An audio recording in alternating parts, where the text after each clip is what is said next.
E aí, galerinha, tranquilo?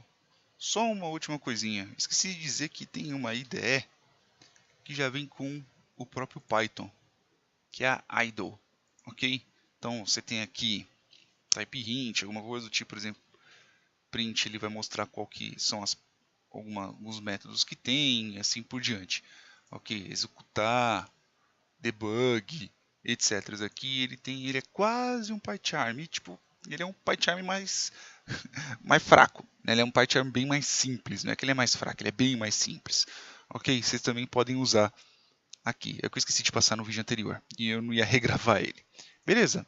Então vamos lá. Eu vou assumir aqui que quem está assistindo não tem muita noção ainda de programação. Se porventura você tiver, não tem tanto problema, né? Então pode, por exemplo, pular esse vídeo. Então eu vou falar um pouco sobre variáveis, né? Então, o que serve uma variável?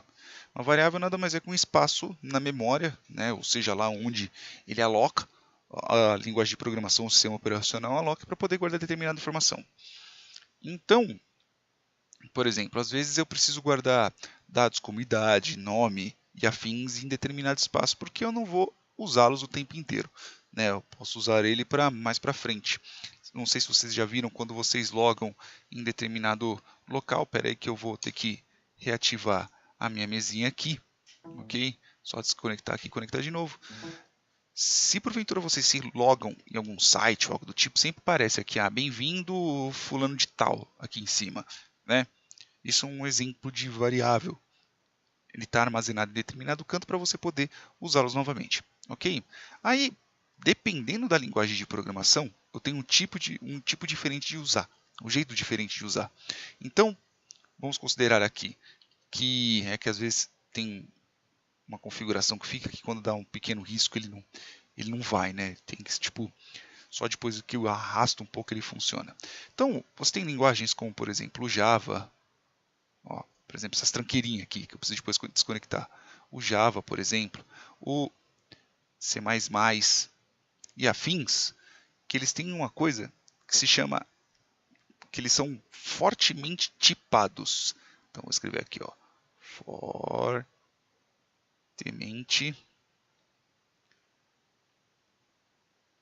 tipados. Não sei porque está tremendo e junta, né? Mas eu vou deixar desse jeito por enquanto. O que isso quer dizer? Quer dizer que, dependendo do tipo de informação com qual você está trabalhando, o local onde armazena é diferente. Como assim? Um número, por exemplo, um número inteiro, por exemplo, o número 2, dependendo do que a gente está trabalhando, é diferente de 2,35. Ok? Mas os dois são números. Os dois são números, mas os usos deles são diferentes. Então, se eu quiser algo bem mais fixo, né, se eu quiser fixo não, mais detalhado, eu uso fração, ao contrário do número normal. Então, o que você prefere? Você prefere pegar 2,35 kg ou pagar 2,35 kg ou pagar 2? Né? Qual que você prefere ter? 2,35 kg ou 2? Então, se você fosse para pagar entre frações, sei lá, tipo, quanto que é o preço do litro? Só posso pagar de 1 em 1 litro. Então, se eu abastecer 2 litros e 3 na minha moto, por exemplo, aí ele vai arredonda para 3, pois afinal de contas não tem fracionado. Então esse 0,7 se perde. Ou às vezes se perde por a menos, né? Então vai para 2. Então vamos considerar que na sua conta bancária tenha 2,35, né? Quase ou menos que nem a minha. Aí ele arranca isso daqui porque fala, é tudo número, então você só tem R$2. Não dá. Então, eu tenho tipos de informações diferentes que são armazenadas em locais diferentes. Então, no Java, por exemplo, eu teria que definir isso daqui como int, esse outro aqui como float. Ok? Então, eu tenho tipos de variáveis. Já no Python, eu não preciso. No Python, eu não preciso. T-H-O-N. Esse tipo de alocação, ele é dinâmico. Depois eu tenho que tirar isso aqui, tá? Porque ele completa. Depois eu tenho que tirar essa configuração. Ou pode ser chamado também de fracamente tipado. Porque o que acontece? A variável, então eu vou ter lá a variável, sei lá, com o nome x.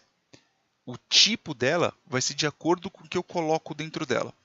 Como assim? Então, se eu colocar aqui um número 2, essa variável x, esse espaço, essa variável x, ela vai ser um inteiro, um número inteiro.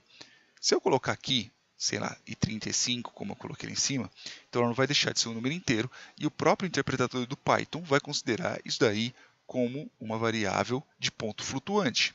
Ah, se eu colocar um texto aqui dentro, como por exemplo, sei lá, ZU, o X vai ficar com a letra ZU. Tá meio estranho essas letrinhas aqui, eu tenho que depois arrumar essa mesa. Ok?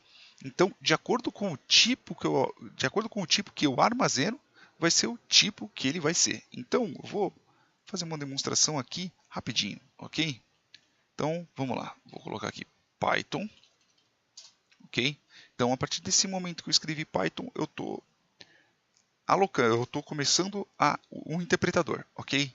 Então, eu estou começando a usar o Python agora.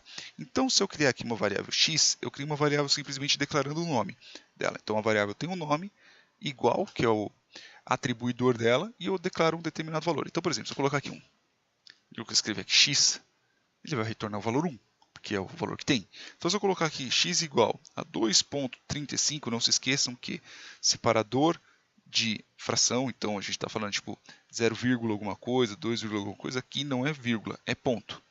Então, se eu colocar aqui x novamente, ele vai estar 2.35.